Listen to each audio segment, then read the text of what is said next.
आप बताइए ना, आपसे डर है? आपसे डरेगा ये नेता जो पैसा लेता है? आपसे डरेगा ये सिस्टम जो मिल करके लूटता है? आप हमें धमकी मत दीजिए। हम आपके खीकर भोकी से धमकी से डरने वाले हम और लोग नहीं हैं। आपको मैं चैलेंज करता हूँ सीसीटीवी, आप अपना बताइए, आप जाकर ऑपरेशन कर रहे थे, आप कैसे अच्छे इंसान हो जाएंगे? हम भगवान से डरे ही नहीं, कोरोना से डरे नहीं, आपसे डरेंगे। क्यों आप सरकारी अस्पताल बंद किए हुए हैं? और जो लोग एम्स में, सदर अस्पताल में, IGMS में या कहीं भी आप हैं, आप नर्सिंग होम में कैसे काम कर रहे हैं? और आप कहते हैं दर्पण देख रहे हैं। अरे दर्पण देखना है ना, लूट के जो महल बनाए हुए हैं ना, बाद में होमगार्ड को जबरदस्ती दारू पिला के तब जाकर के कहा जाओ उसके साथ जाके बलात्कार कर। पप्पू यादव न मौत से डरता, न आप जैसे इंसान विरोधी से डरता है। लगातार मेडिकल कॉलेज पर कोई माँ बाप नहीं है। जब डॉक्टर्स के द्वारा नर्सेस और पेशेंट के साथ घटना होती है, बलात्कार की बात आती है, तब चर्चा नहीं। जनाब, कौन रोकता है? नरेंद्र मोदी जी, लालू यादव, नीतीश कुमार को वोट तो आप ही लोग देते हैं। और हम आपसे कभी उम्मीद तो किए नहीं। आप जो आज चिट्ठी लिखे हैं मेरे खिलाफ, जबकि अजय जी से मेरी बातचीत हुई, IIM से मेरी झा साहब से बातचीत हुई, मैंने कहा कि अच्छे डॉक्टर के लिए तो मैं हमेशा लड़ता हूं। आप हमको एक बात बताइए, मैंने ट्वीट किया कि CBI जब इंक्वायरी ले ली, सुप्रीम कोर्ट मॉनिटरिंग कर रहे हैं, हाई कोर्ट मॉनिटरिंग कर रहा है, फिर हड़ताल क्यों? जब 1,69,000 बलात्कार हुए तो आपकी भागीदारी और भूमिका कहां? कहीं नहीं। जब डॉक्टर्स के द्वारा नर्सेस और पेशेंट के साथ घटना होती है, बलात्कार की बात आती है, तब चर्चा नहीं। यह घटना बलात्कार से ज्यादा है, जिसको मैं कहता हूं कि ड्रग्स माफिया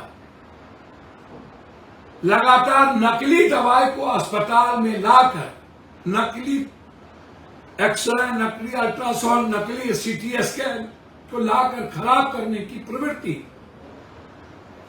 और उस अस्पताल के सुपरिटेंडेंट की मिलीभगत, 5 डॉक्टर, 2 ड्रग्स माफिया, 7, एक सुपरिटेंडेंट, 8।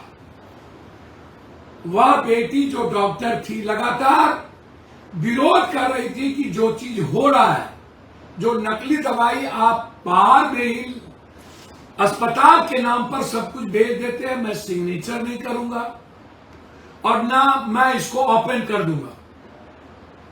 CBI ने लगभग अपने लक्ष्य की ओर बढ़ गए और सर्वोच्च न्यायालय मॉनिटरिंग कर रही है, और लगभग सरकारी अस्पतालों की स्थिति यही है।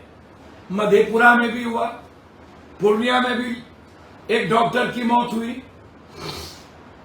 लगातार मेडिकल कॉलेज पर कोई माँ बाप नहीं है।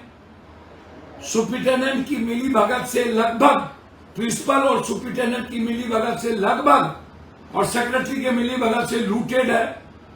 बिहार में भी लगभग यही स्थिति है। तो मैं तो बात ही ना कहता हूं, और उसके बाद उस बेटी को इन 5 डॉक्टर, 2 माफिया ने मार दिया। बाद में होमगार्ड को जबरदस्ती दारू पिला के तब जाकर के कहा जाओ उसके साथ जाके बलात्कार करो। मरने के बाद वो भी मैटर आ गया। मैं देश की जनता और बिहार की जनता, बंगाल की जनता से पूछना चाहता हूं, ये ड्रग्स बेचने वाले कौन लोग? सिस्टम, नेता, डॉक्टर, क्या ये इंसान है? अच्छे डॉक्टर को, अच्छे ड्राइवर को, अच्छे नेता को ना नेता कहोगे कि सबको? और आप हमें धमकी मत दीजिए। हम आपके खीकर भोकी से धमकी से डरने वाले हम और लोग नहीं हैं। हम भगवान से डरे ही नहीं, कोरोना से डरे नहीं, आपसे डरेंगे। हम अच्छे डॉक्टर का सम्मान करेंगे, इज्जत करेंगे, और आप अपने को भगवान मत बनाइए। आप पैसा लेते हैं, जनता के को आप पूरा का पूरा खा जाते हैं, लूटते हैं। क्यों आप सरकारी अस्पताल बंद किए हुए हैं? और जो लोग एम्स में, सदर अस्पताल में, आईजीएमएस में या कहीं भी आप हैं, आप नर्सिंग होम में कैसे काम कर रहे हैं जाके? आपको मैं चैलेंज करता हूं, सीसीटीवी आप अपना बताइए, आप जाकर के ऑपरेशन कर रहे हैं कि नहीं? आप कैसे अच्छे इंसान हो जाएंगे?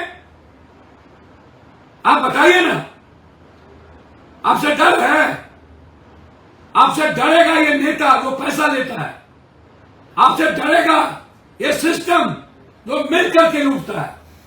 पप्पू यादव न मौत से डरता, न आप जैसे इंसान विरोधी से डरता है। स्पीकर भगवान है कोई क्या? कोर्ट बन गए आप। हम अपनी बात कह रहे हैं, हम किसी सिस्टम के बारे में कह रहे हैं, किसी डॉक्टर का नाम नहीं लिए, पर्टिकुलर डॉक्टर की बात नहीं किए, आईएमएम की बात हमने नहीं की, आईएम की। फिर आपसे मेरी बातचीत होने के बाद आपने चिट्ठी निकाल दी और आप कहते हैं दर्पण देख रहे हैं। अरे दर्पण देखना है ना, लूट के जो महल बनाए हुए हैं ना, और बेटा बेटी को आप बड़ी बड़ी गाड़ी दिए हुए हैं ड्रग्स के